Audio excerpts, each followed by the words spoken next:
Yeah, it was, Yes, yeah. so, Ladies and gentlemen, and how your mind just blocks out. See, we have next hour of 7 o'clock. I'd like to call the meeting to order.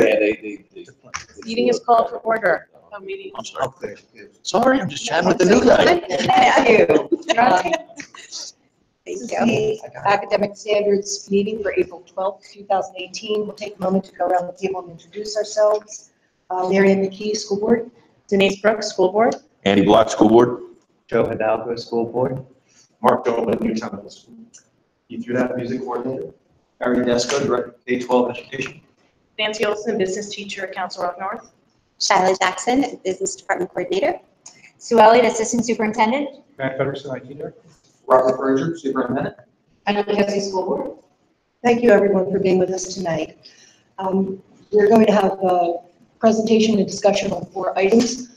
I would ask that we allow the opportunity after each presentation for the board to ask questions and discuss. Should we have members of the public join us, we'll conduct public comment at the conclusion of the entirety of the 4 presentations. Okay. Thank you. Beginning with the demographic study update. Dr. Elliott, please. Great. Well, thank you very much. So, as you know from our April board meeting, the board approved the hiring of Cropper GIS as a demographer to conduct the second demographic study. They are underway. They've gathered the necessary data from us and are now doing their research in the field. Dr. McKibben, who is their demographer, was here yesterday and in the area conducting his research. And so he met with Barry and Robert and I to talk a little bit about the process and what he's doing and how, if you remember from the proposals, Cropper's process is different than the other consulting firms that we looked at. They don't just use the cohort, the birth cohort analysis. They look at some different things. So he explained that to us. So I've had multiple conversations on the phone with their main point person, who is Matthew Cropper, who's the GIS guy of the firm, of the group. So after talking with them, when they've gotten our data and looking a little bit more at what they do and understanding their process a little bit more, when we met yesterday, we talked, Barry and Robert and I talked about, we think it would be good because it's a different methodology to actually bring Dr. McKibben here to present when the study is complete, to present to the board as well as the community. That is $1,500 for him. That includes his expenses to come to present to the board. Additionally, after they received some of our data and started looking at the work that our redistricting committee has already done over the last 6 months in the hard work that they've done, they suggested as well that they could offer us kind of an analysis or an evaluation of the work done so far relative to their study. So in essence, looking at how would the most recent work of the committee overlay with their study, what would be some things that they would notice about that. Having talked with both Dr. McKibben and Matthew Cropper about that idea, and knowing kind of all of the work that our committee has put into this so far, I think that it would be really advantageous for us to take advantage of that opportunity, and it would provide not only the committee with some valuable information as they continue the work, but I think it would also provide the board with some information when we get to the point where we look at the 2 studies and decide, what do we do now that we have this data. I think that would be some informative information. So that was something that in the original proposal and talk with Matthew Cropper was not ever brought up, because it wasn't something necessarily at the time that he had even thought about as a possibility. He suggested it in my conversations with him, and Dr. McKibben confirmed that as well. So I think it would be advantageous for us to take advantage of that opportunity to get that additional kind of input. They anticipate that would cost, or that would be about 10 additional hours of work. And Their hourly rate is $175 an hour. And Matthew Cropper would do most of this work. He would be the one kind of handling that. So that would be an additional $1,750. So the total of those two things together is $3,250. So I'm asking tonight that, and we'll put a motion into the board meeting next week as well, and depending upon tonight whether it'll be in consent agenda or a separate action item, to approve a proposal for some additional services with Cropper GIS, which would be for the presentation of $1,500, and then for the additional hours for the analysis. I've also, based on my conversation with Matthew Cropper, the cost estimate he gave me was he was pretty firm that that's probably what it would be, but he said there could always be some surprises. So his estimate was this would not be higher than $5,000 total. So what I'm asking for the board tonight is to consider that this option to get this additional information and services, and if if you're in agreement with doing that, then we can put that on the consent agenda item for next week under academic standards. I'm in complete agreement. Did you, one of the emails, you recommended the date of that presentation? Because you wanted that to be separate, right? Yes, What date? so the date that we've penciled in with Cropper GIS is May 24th, which would be the fourth Thursday in May, since we have 5 Thursdays, correct. So we would shift policy at that time. Or potentially finance. Or finance, right, whatever, right. Right, and would that plan to be a large potentially public meeting, or? That's still, I think we need to discuss that a little bit more, whether or not we talked about the possibility of holding that meeting in a larger facility, one of our high school auditoriums. I think we need to, maybe talk about that and even see what the data is as well, before we finalize that decision.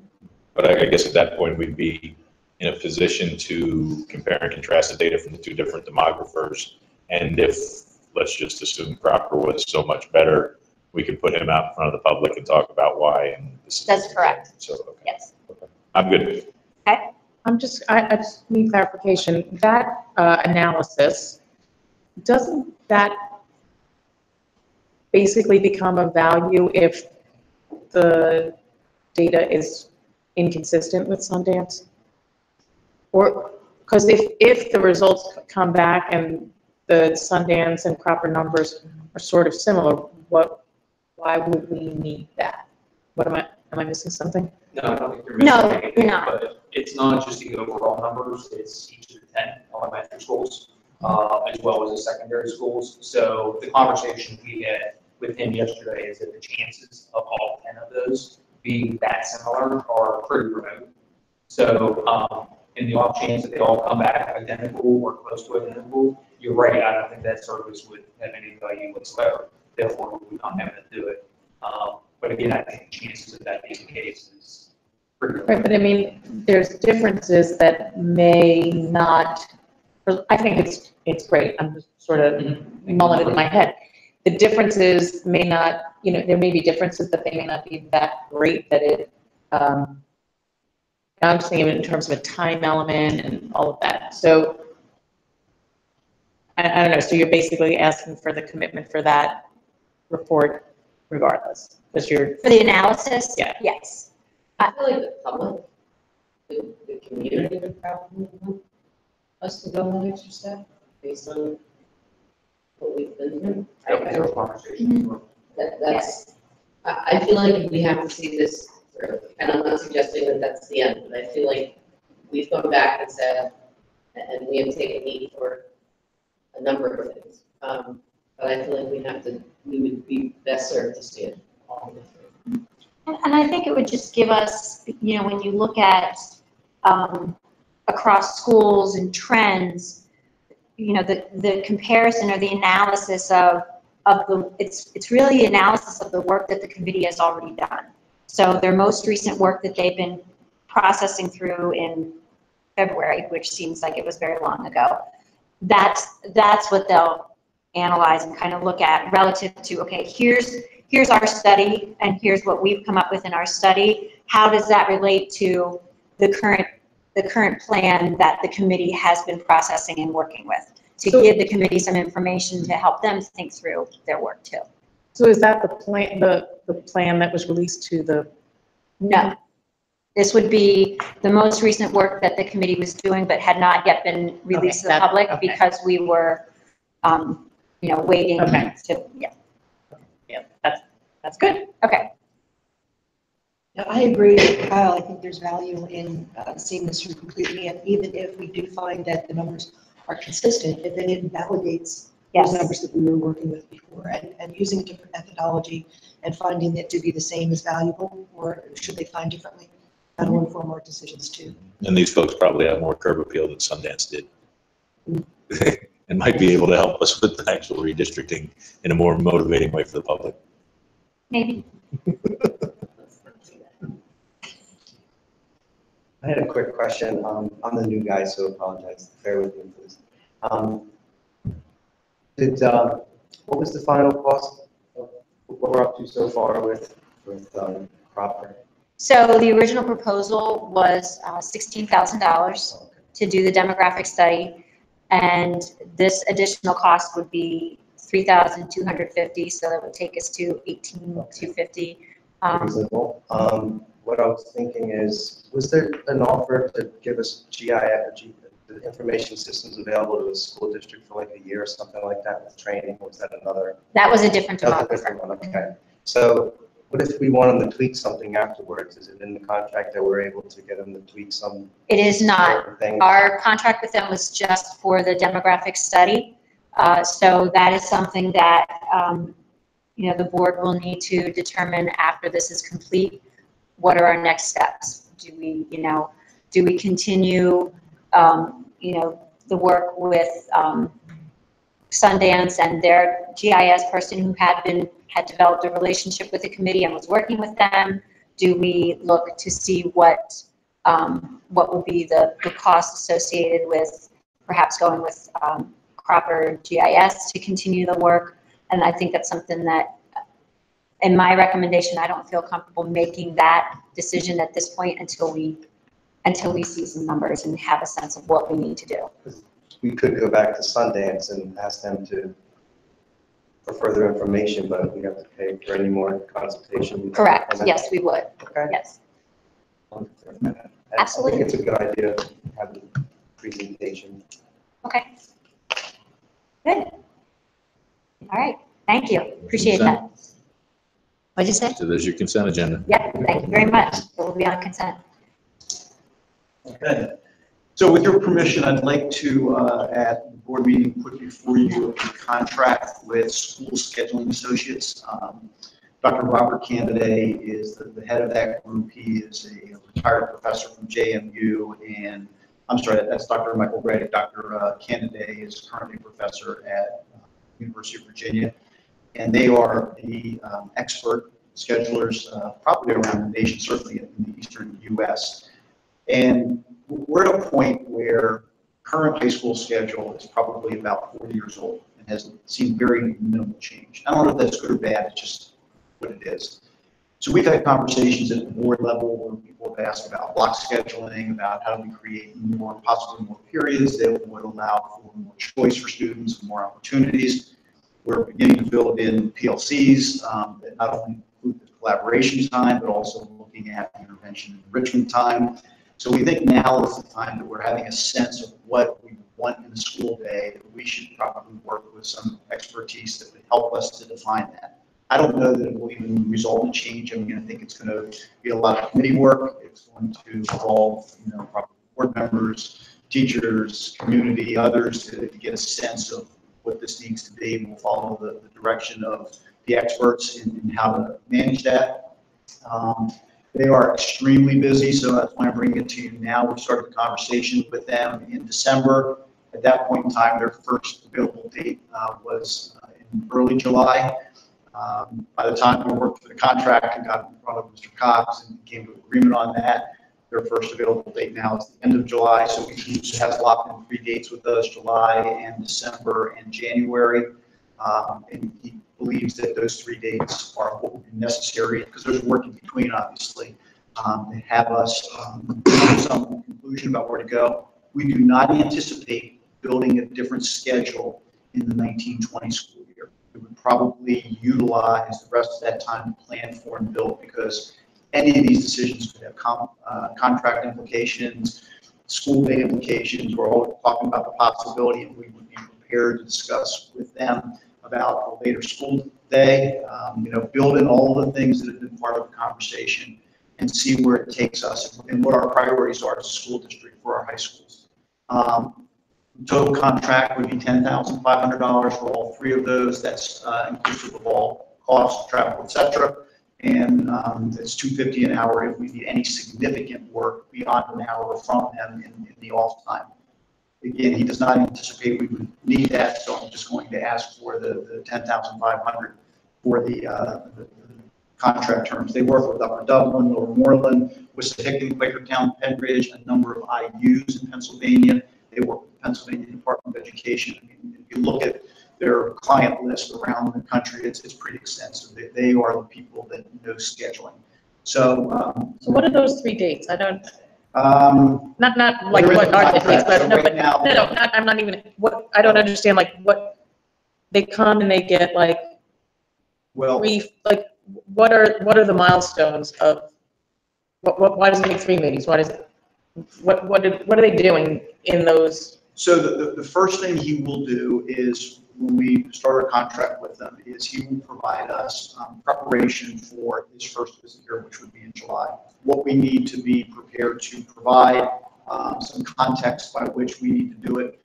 The first date, I think, is a lot of him educating us on the kinds of things that should help direct us to what's important. What are the priorities in the district? How do you rank order those? So that includes the schedulers at the 2 high schools? Yep. And, Well, it may include the larger group, so I'm not sure yet, because they won't go too far down the path of guiding you in terms of their work until we're ready to contract with their services. So, and I don't mean he's been evasive. He has not been that. He's been very, very approachable and very helpful in planning this. Then what they do is they give you a lot of guidance about what we should be doing in between, and then we can pick up the phone and get some consultation as we do the work. There's a big gap between the first meeting, which is in July, and the second meeting, which is in December.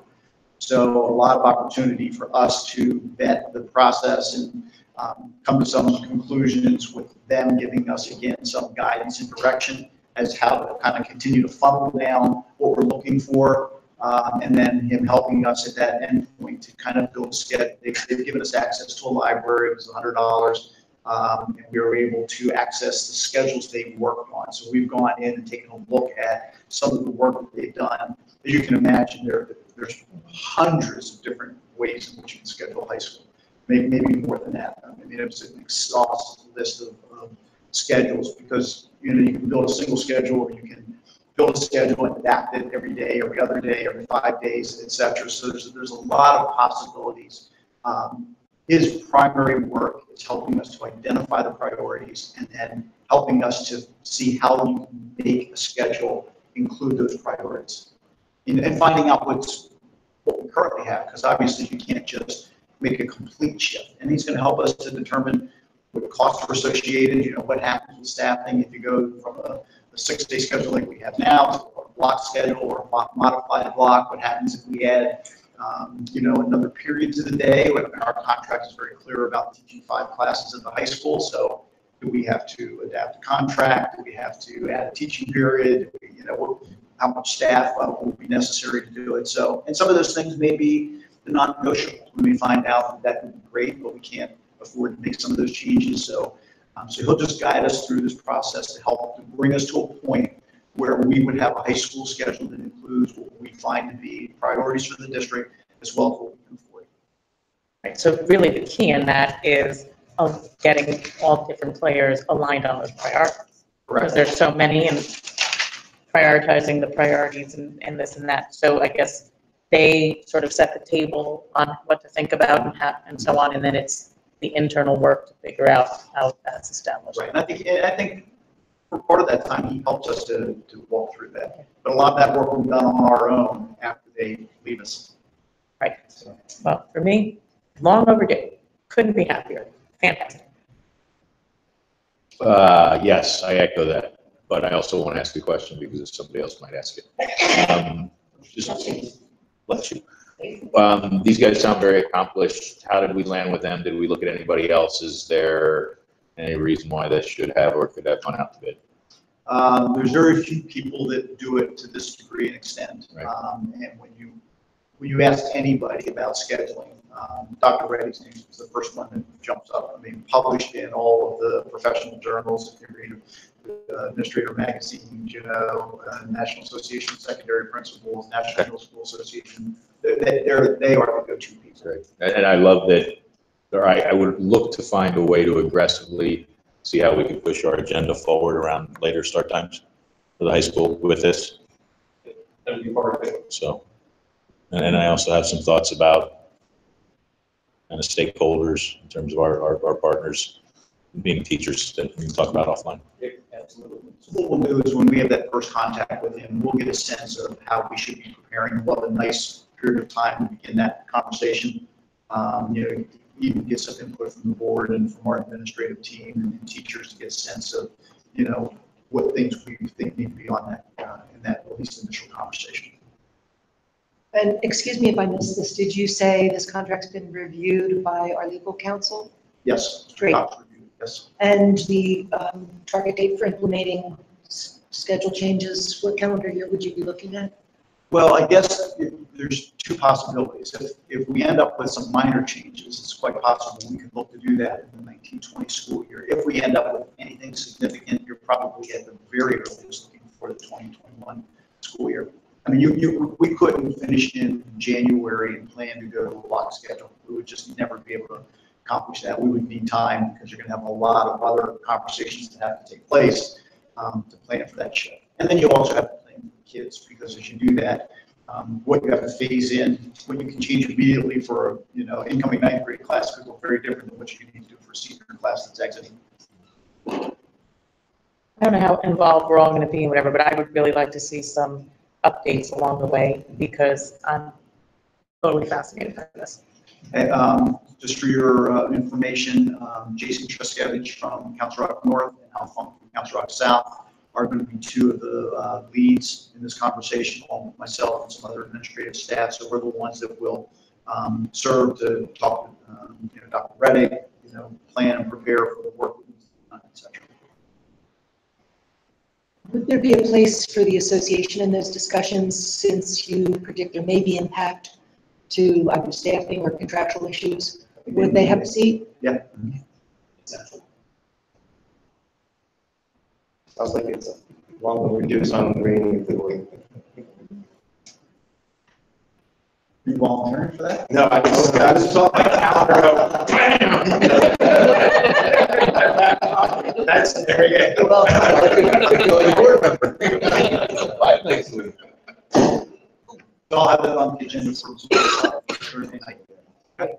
Thanks very much. Thanks, Barry. That's For great. doing that. All right. Moving. All right, so one of the things I think that I'll say that our business computer and information technology department has been really working on for the last maybe 2 years, I think, or 3, 4, all right, right, 2 that I know of, is creating some opportunities for our students with dual enrollment. And so they're going to talk a little bit about that tonight, but I think what's great about this opportunity is this is the start of what can become opportunities for dual enrollment for our kids beyond this one department, but obviously you have to start somewhere. And so I'm going to turn it over to Shyla and Nancy to walk you through all the work they've done and what this will be. As far as board action, there's no cost here, but we do have it as a motion to approve, because there would be an agreement between Council Rock and Gwen and Mercy University, so for dual enrollment. So I'll let them go ahead and talk, and then you can ask questions after they finish their presentation. Thank you. Silence. Nancy's going to go through the presentation, and this is something we've been working on for a while because I find it so exciting. And during this process over the past few years going through it, one of the things that is really neat to see is that our courses, literally, they're college level courses, which is amazing what our students are learning. They are just learning so much that's equivalent to college. And I think as a parent as well, and unfortunately, some of these courses that are on this list, my kids have already taken, so I'm like, oh, like, Andy, you still have time. But to think that our students can walk out of one of our high school classes, and we've polled, and Nancy polled the colleges, the top 10 colleges that our students go to, some of them actually will get 3 college credits for that course, that exact course of college. So I feel like this is just something that is amazing. There's a lot of schools in our area that are doing this, so it's something that we're super excited about. Okay.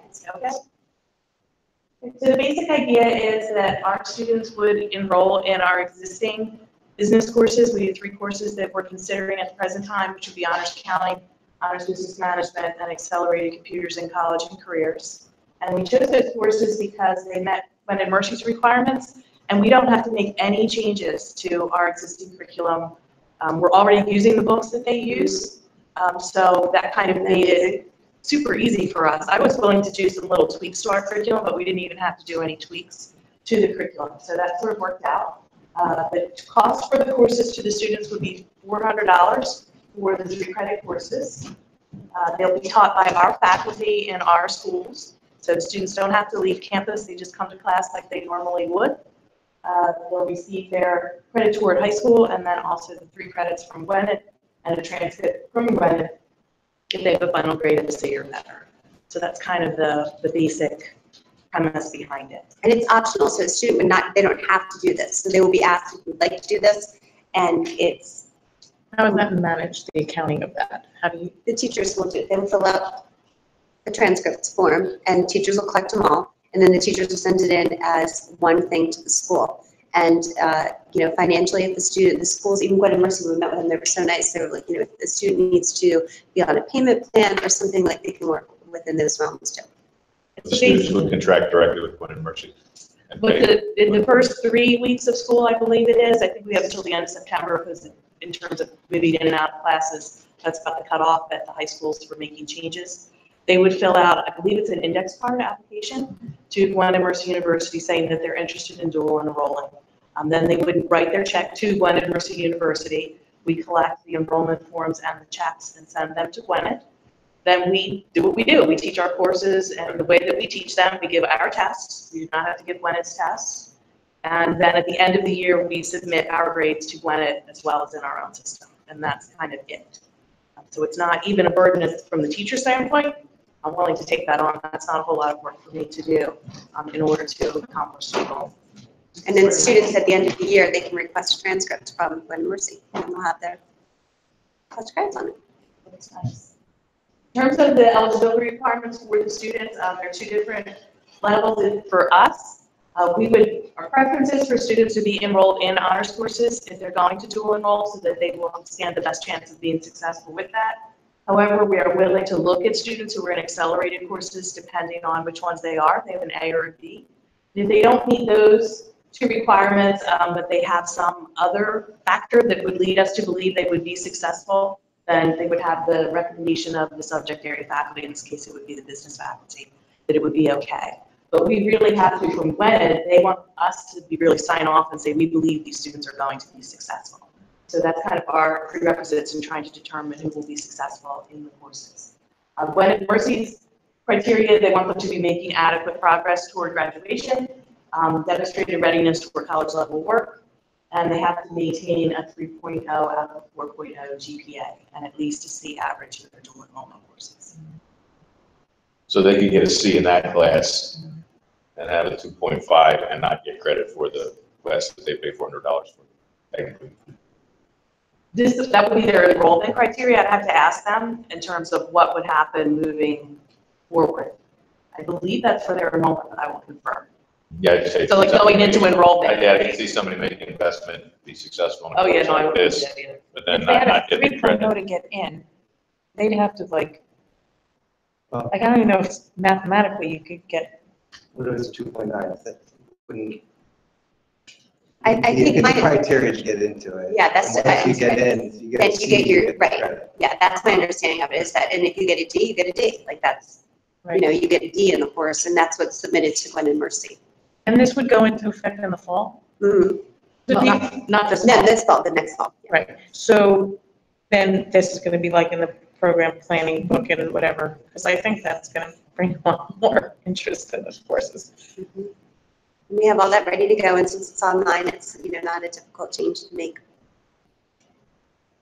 I think $400 for 3 credits, I can't beat it. It's gonna be a great addition. And if this was successful, like, curious, but like, what other curriculum areas do they do that for? It was all science, there was some for science. What else was there? With Gwen and Mercy, I think they were just business. I know we also spoke with Delaware Valley Delaware Valley, University. that was science. And we were looking to work with business. They are a very strong science curriculum as well. So they had some interest in working with our science folks. And I know the teacher of anatomy is interested in looking at something dual enrollment like. So we could move in that I mean, direction. there are a lot of schools that do these kinds of things, so I think Yes. that's great to be So able. we'll see, you know, where it goes and where the It's interest also very lies. motivating, you know? Yeah, we particularly like the flexibility that the students can opt to sign up for dual enrollment or not. Still take the courses it normally is for our high school students and not do dual enrollment as well. So I have a question. Does Gwinnett have this arrangement with any other school district? we do. Currently, let me see, I have my short notes. They are Abington, Haverford, Horsham, Norristown, North Penn, Penridge, Souderton, Washington Township, and Centennial. And we contacted schools local to us, and they all read about the program, how easy it is to work with Gwinnett, how much the students get from the program. Gwinnett also hosts a day on campus for all the students in their dual enrollment program, where they have them speak with students and they can network.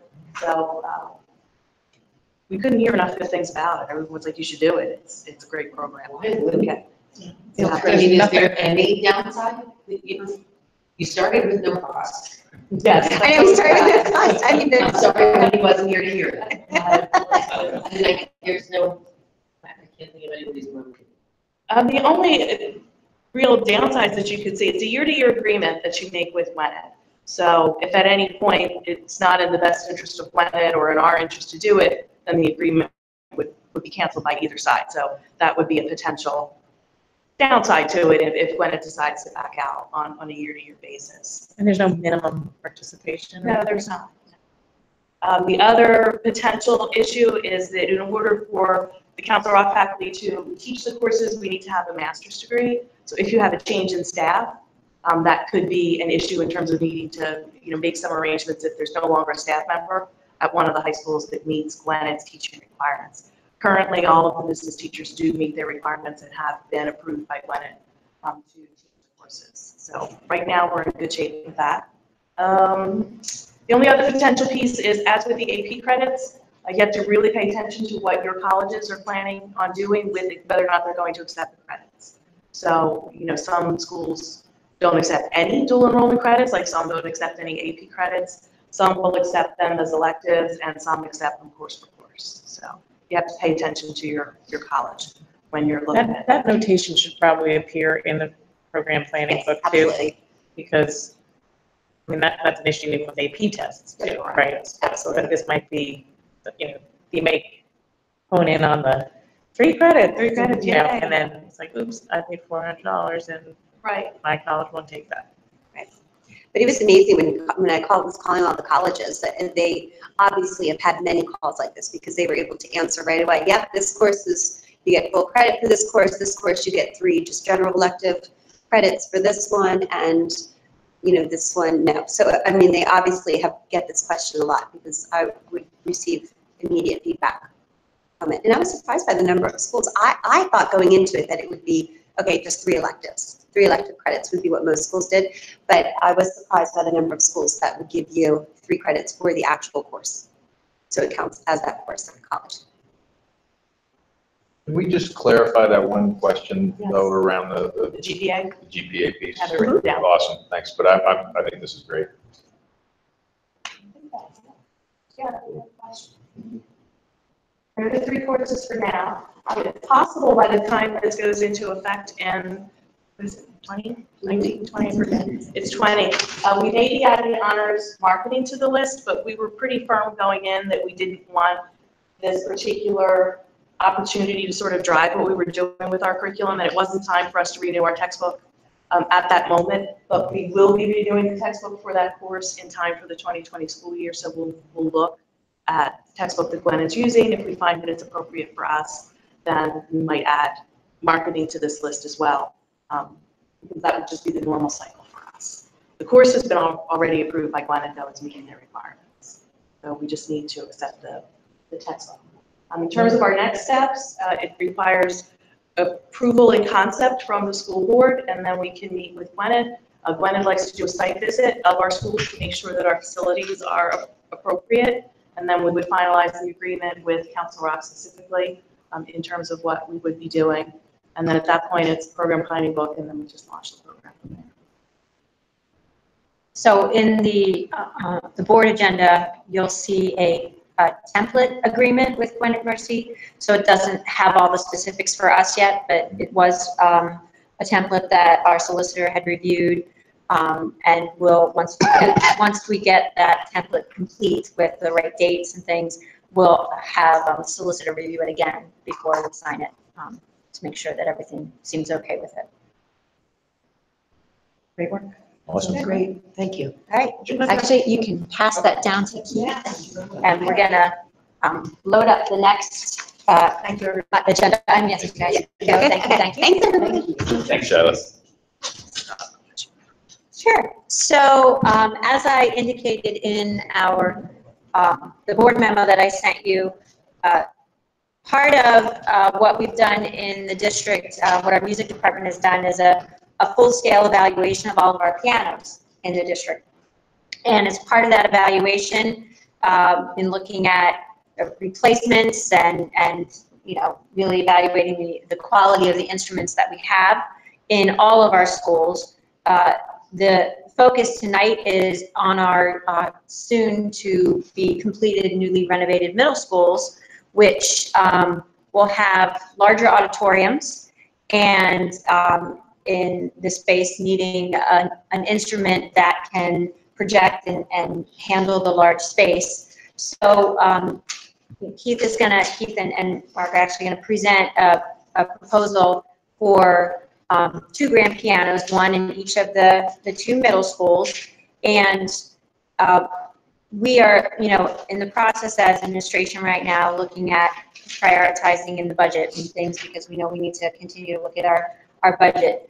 And we wanted to present the proposal to you tonight to give you some additional information in your work in looking at the budget as a board, as well as knowing that as we continue to prioritize items in the budget, these are things that we're looking at. So any feedback that you can provide us tonight will be very beneficial. I will say that being smart and thoughtful about this type of expense, Keith and I worked together last year, and we actually split the cost of these 2 pianos over 2 years. So one of them is actually in this year's budget in 17-18, with the intention of purchasing it at the very end of the year so that we can schedule delivery after the school is finished. And then the other piano would be in the 18-19 budget. So the total is split across 2 years. So in essence, we've already made a decision to purchase 1 piano. Yes. For 1 school. Yes. All right. So No brainer. I'll let them That go one. ahead and give the presentation and. You didn't want to do an organ with the big pipes in there? That's my instrument. Yes, might as well start big. Yeah. It's never too late. As Sue mentioned, this has been 3 years in the making to get to this point. When I came on board as a music coordinator, the first thing it is, I asked my predecessor, what is the single most important thing we need to look at in years ahead? Without hesitation, Lee Osmond said, you need to look at piano. Some are over 100 years old. So that brings us to today. Fall of 2015, we went around to every school, we visited every piano. It took us 3 full days to visit. We took the serial number, we took pictures, we looked at the conditions the pianos are in, And we found we have 44 pianos in Council Bluffs. The average age is 31 years, and there are 8 in middle schools.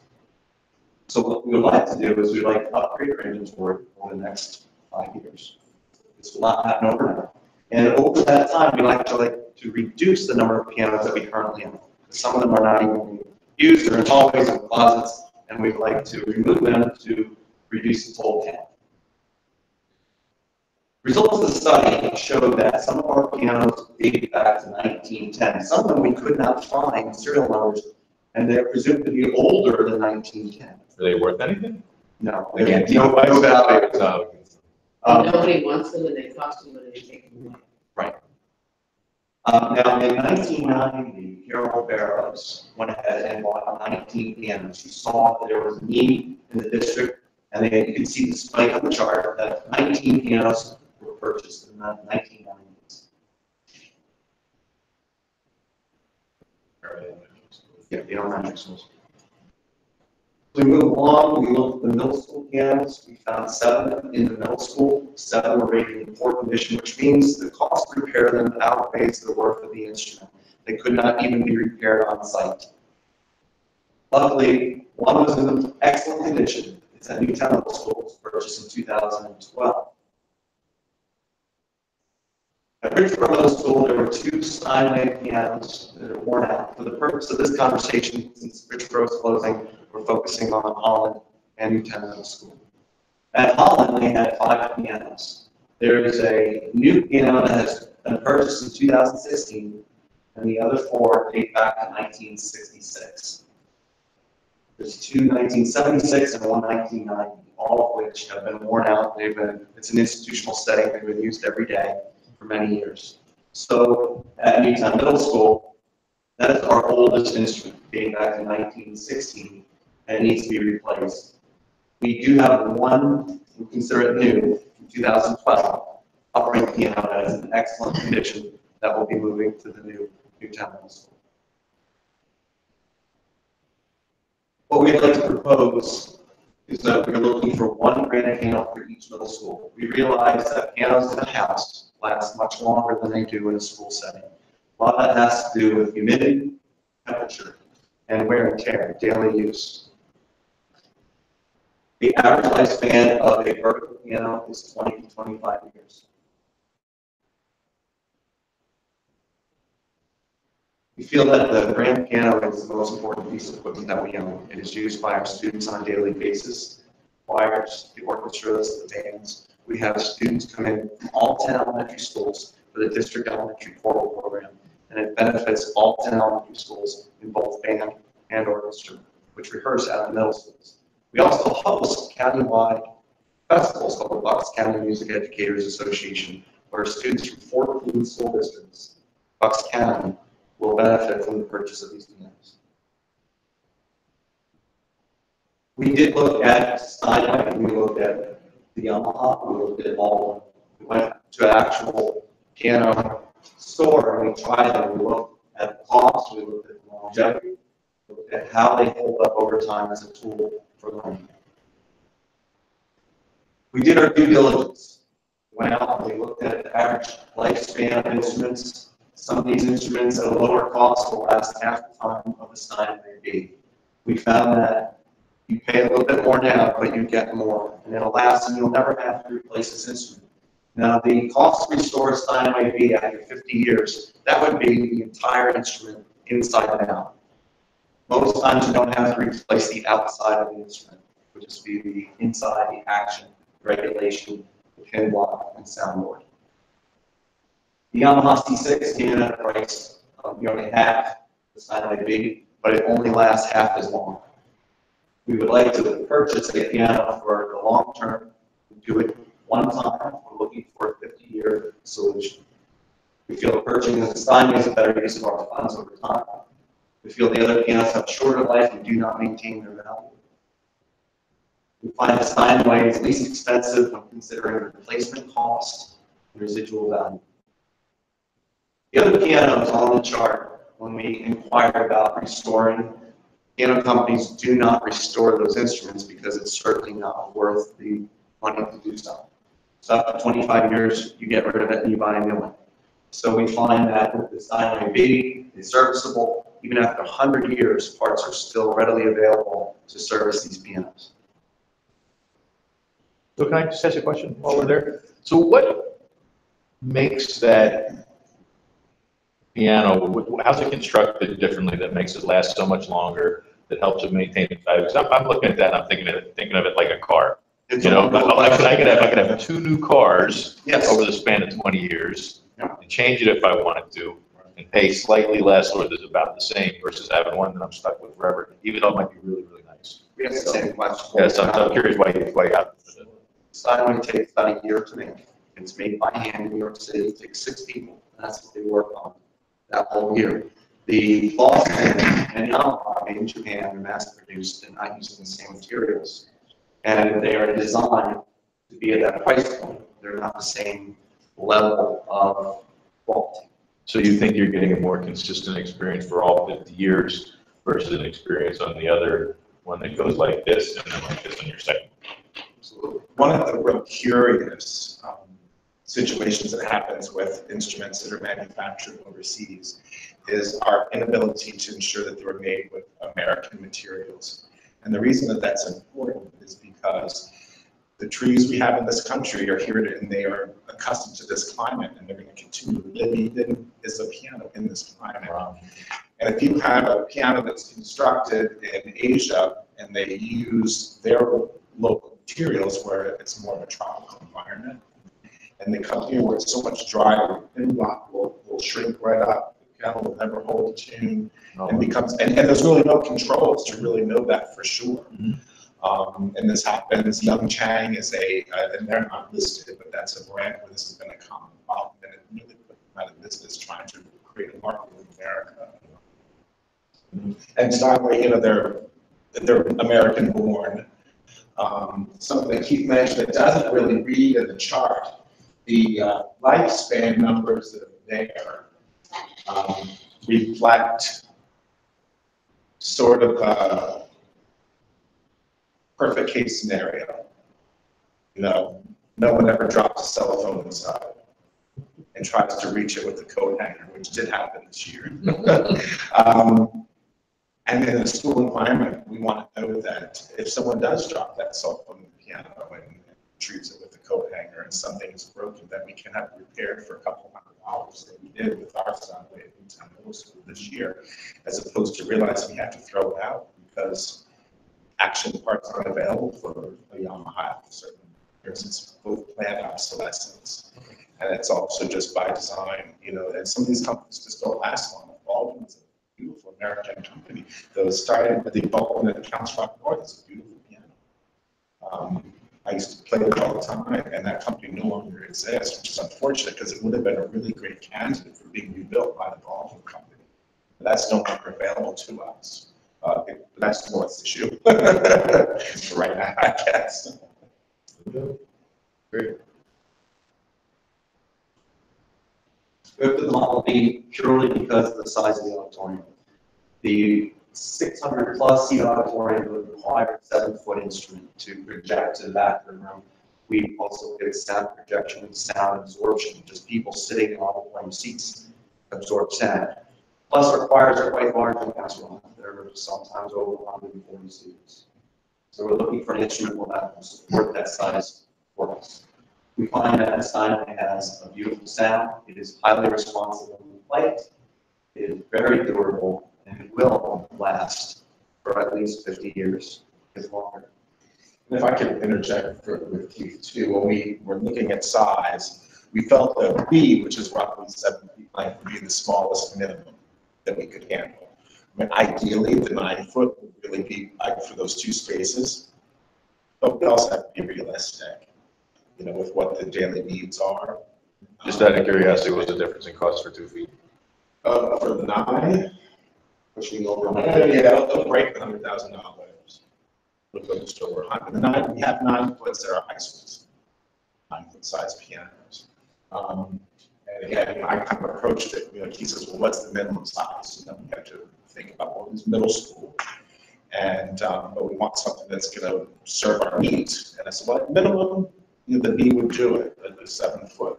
Ideally, the larger, but, Well, like I say, it's sort of. we're talking about 13,000 on a huge expenditure. I didn't expect it to be this big, but we're not talking a whole heck of a lot more. Is there any reason why you might want to? We have to get an honest number from the company. I have a couple questions, if you don't mind. I really love music and I love pianos, and I started looking into, I thought the Steinway was the one you're looking at. Like A would be bigger, right? Model A is the biggest one, that's like 8 feet or something. Yeah, A's were, some of these have different manufacturing years, and A is a little larger. D is the Big Daddy. Okay, so it's not in order. Right, So so M is M, L, O. Right. So we have free grand pianos in the school district, or are there more than that? So I know you have 2 at the high schools and 1 in Holland. Do we have 2 grand pianos. One, interestingly, is a Yamaha that they seldom use because it has tuning problems. And then there's, I guess we have 4 grand pianos in the district right now. They could get tuned, but they just keep going out of tune. The Yamaha Yeah, just just keeps going out for of some tune. reason. And so you're saying the budget's already appropriated for 1 you've already got the money, now you're looking to spend it. The money's already been incorporated? Okay, a comfort. So let's be clear with that, piece. One of them is in the 2017 budget, so that's what Dr. Elliott was referencing, that would be an end of year, in receipt of it for July 1st, right, for the new fiscal year begins, going into the new grade. The second one right now is part of the 2018-19 preliminary budget. What's in there? You know which, It's in there, yes. you know which computer, you know which piano you want. Can you go to a couple other dealers and see who can give you the best? I'm gonna address that in a moment. Okay. So one more question there based on what you just said. So my sense is that this year's budget's going to be favorable. Just my sense, just based on history. Is there any reason why we wouldn't want to take it out of next year's budget, pay for it this year and get them both together? Pay for both of them out of 17-18? Question asked Bob. Yeah, I would certainly want to install them on that. Yeah, my sense is that if it's going to be favorable, let's get it done now. Let's not worry about it for next year. Kind of like that whole chiller conversation we had last year. Yep. I think if we could do that, that would be the way to go. Holland, we would not be able to accept that at Holland because of the construction. Because of timing. Yeah. I gotta believe we can book the expense, because he already put an accrual in. We have to be in receipt of it by school committee, by July 1st for the fiscal year. Okay. We were willing to store it in Newtown and then move it over to Holland when it was. We'll check into it. Yeah. And look, we can check in on the whole delivery and I'll check with Bob and talk to him. That would be my strong preference. I mean, I'm supportive either way, but my strong preference would be to move it into this year. He just said they would do it free of charge. They would store it in Newtown. And they would move it free of charge? Oh, yeah. That's- Even better. But if this be used, they still can get like brand. Keep it in. Try it out for Keep you. it in its bubble wrap. So I'll check on that and get back to you to see if that's a That would possibility be, to move them that would both be to this year's great. budget. I mean, that's it to me, that's you guys closing out the year and just figuring out, and we don't even have to worry about it for next year. Thank you. We still need to figure out our 18-19. That's one less thing to figure out, Exactly. right? Exactly. We did look at rebuilding the model at Newtown. Again, just too small. It would not serve our needs. It's also 100 years old. Even if you rebuilt it, it's still 100 years old. We looked at The insides are younger. Yes. We looked at Princeton, we looked at Bucks County Community, we looked at some neighboring school districts, and they always picked the Steinway over Omaha. And then you were asking about funding.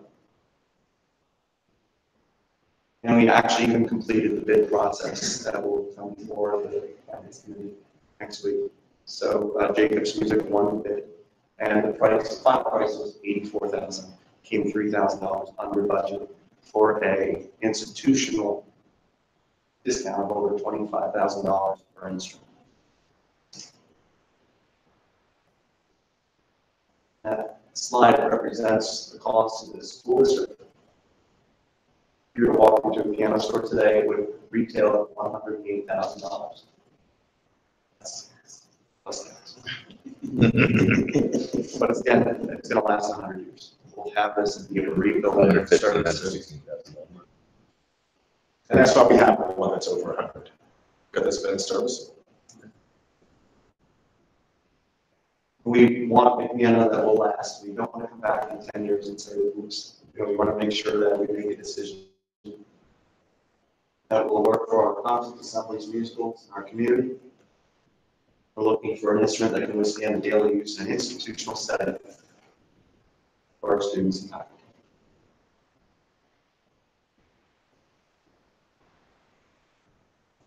So, as I said at the outset of Keith and Mark's presentation, what we were looking for tonight, because this is the one that is in the 18-19 budget, is actually in the preliminary budget, and it's been bid, but we are looking for board feedback as we prioritize, you know, any needed changes to the 18-19 budget. So I've heard from you so far, looking at the 17-18 to see if we can include it in there. Yeah. So is there any other feedback or questions that you? I would just say this, we as a group worked hard to make sure we've got parity at the middle schools.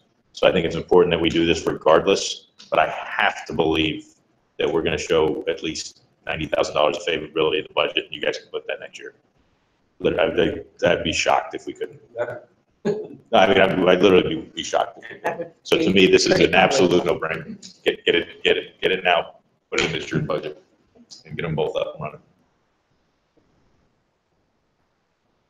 I'm just wondering, is there future, you guys see any more need for future pianos? Well, it's an interesting question. We finished our elementary. This would finish our middle school. All that would be left would be high school down the road. So I guess one more question. These particular pianos, you know, you get the high school sports and boosters fund a lot of that because not everybody's using it. Every one of our students coming through the district is going to work with these pianos at some point. So this is full. Okay. Anything else from the board? Nope, that's it. And that concludes our meeting. Thank you all very much. Thank you very much. Thanks, guys.